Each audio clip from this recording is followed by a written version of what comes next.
Have pastors weaponized fear against their followers?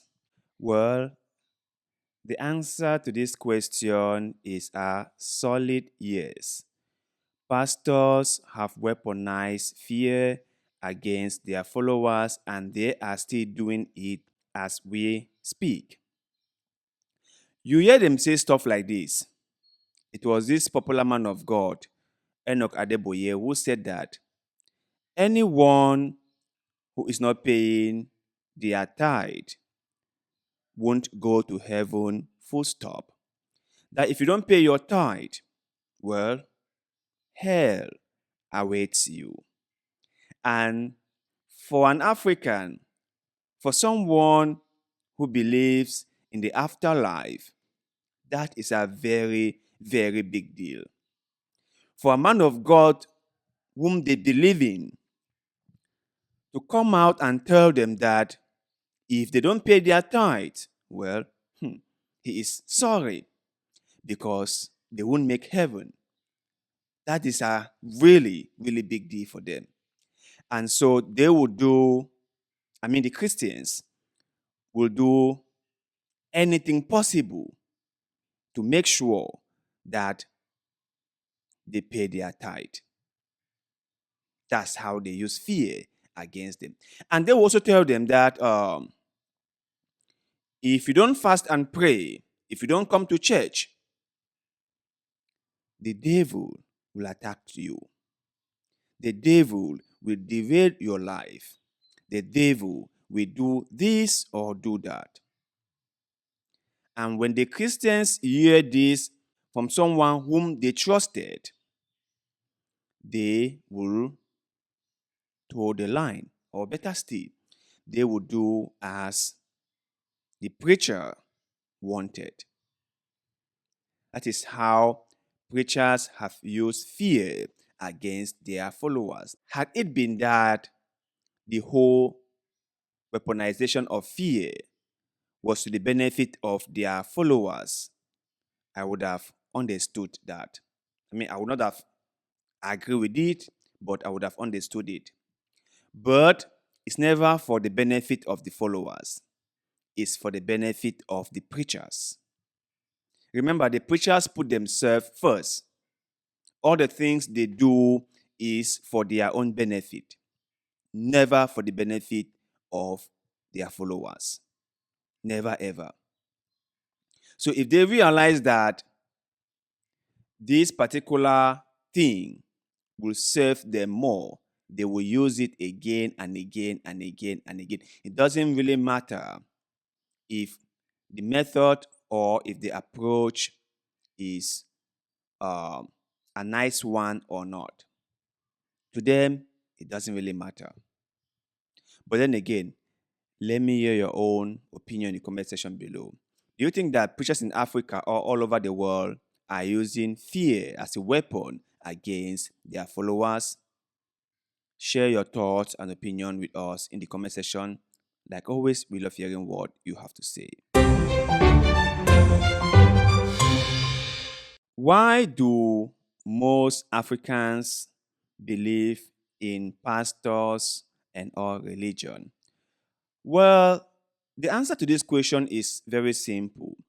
Most Africans are very spiritual people. They believe in one imaginary figure or the other. So, if a preacher comes up and says something to them, they easily believe it.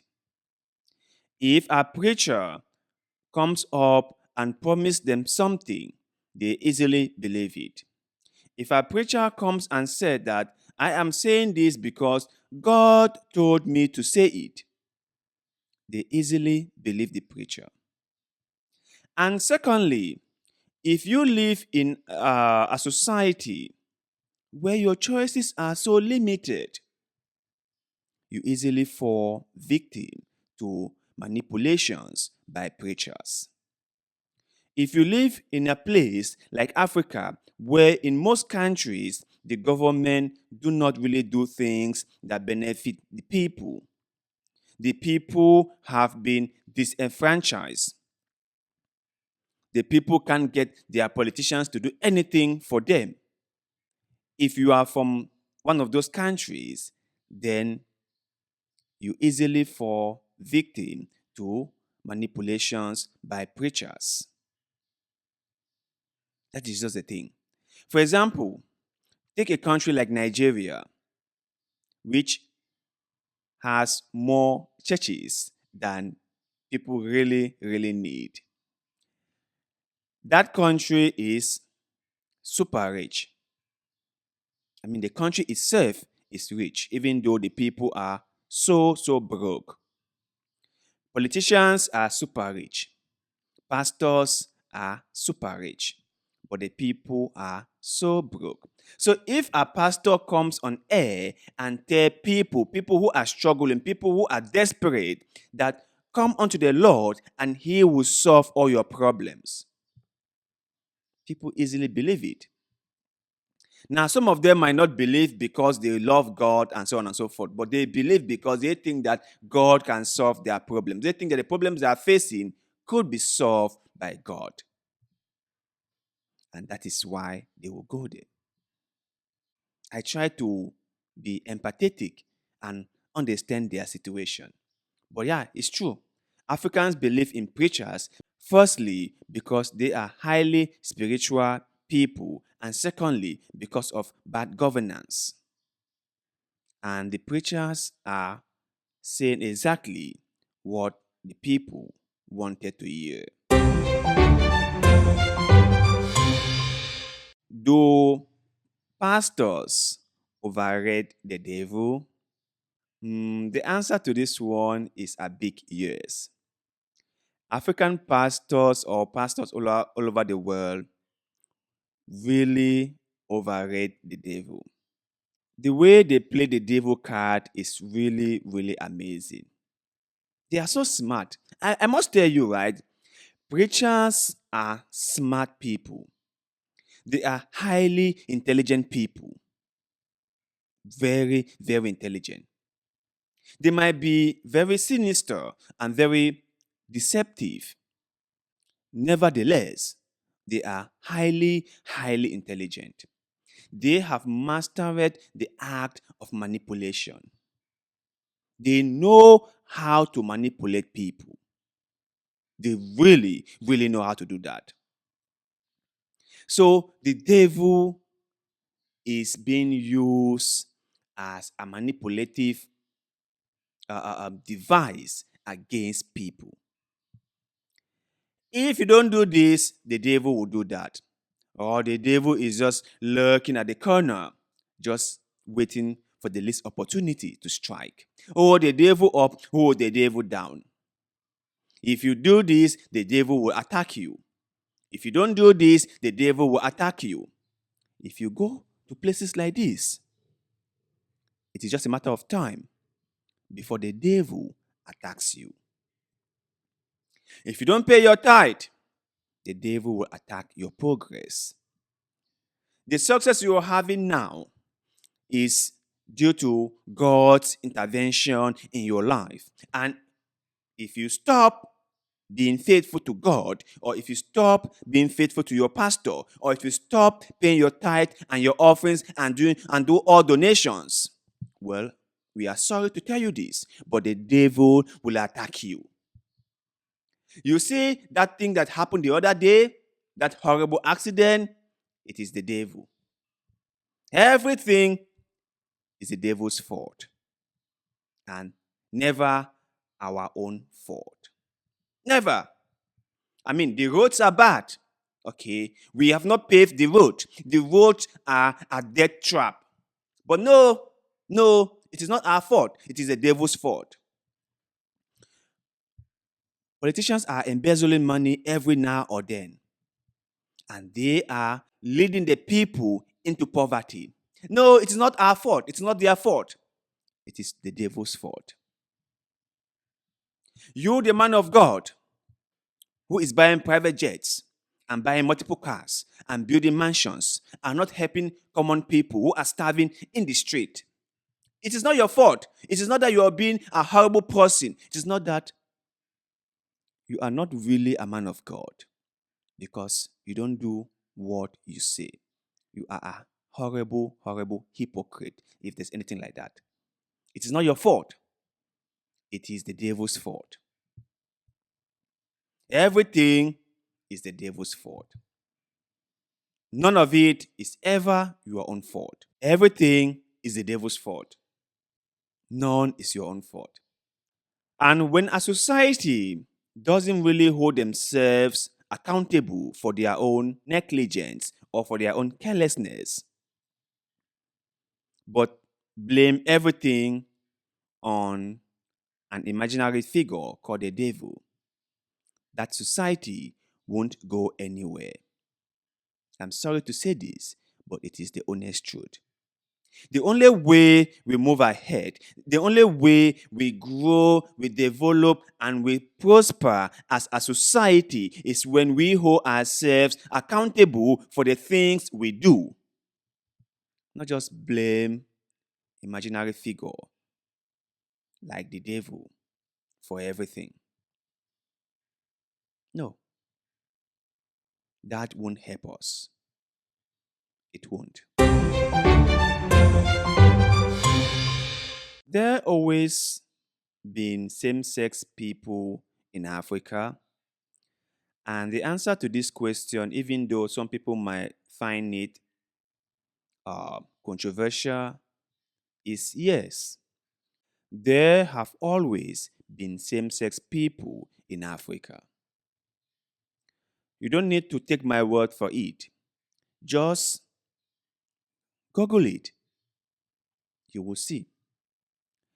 Most of the earliest laws against same-sex activities were put in place by the colonial masters.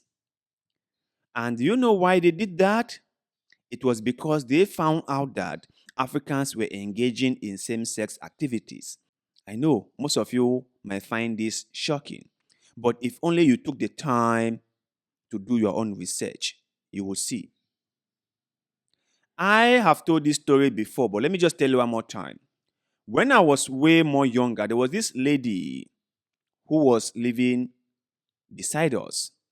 She wasn't married. She was, I think, in her 50s. And then she went to her village and brought a lady, and she called her wife. Now, I don't know if the relationship between the two of them was sexual or not. I don't know. But the fact is, the second lady whom she brought was called her wife. So in their village or in their community or in their tradition, it was normal or maybe legal for women to get married to other women. And this was how the whole thing worked, as I was told. When she brings the lady into her home as her wife, this lady will go out there and sleep with other men and conceive, and then she would have babies. But those babies will not be the babies of the men, but rather of her. She will be the sole owner of those babies. That was how the whole thing works. And it was really, really common. And there are many other villages in Nigeria that have similar cultures and traditions like this. What about this tribe in South Africa? I think it's a Zulu tribe in South Africa that has had same-sex people like forever. And even Uganda, the first anti-LGBTQ bill in Uganda was put in place by the British. Because when the missionaries came in with their Bible and started saying that same-sex activities was against the Bible or is against the Bible, and God is angry about it, the colonial masters passed a law banning the activity. So listen, okay, if you are still doubting, or if you are still in doubt and in denial that same-sex people have always existed in Africa, go online, do your research, and you will see that what I am saying is correct. But then again, let me hear your opinion in the comment section below. What do you think? Do you think I'm correct with my statements that same-sex people have always existed in Africa? Or maybe I'm wrong. Tell me in the comment section below and tell me how right or how wrong. I would love to hear it. Thank you.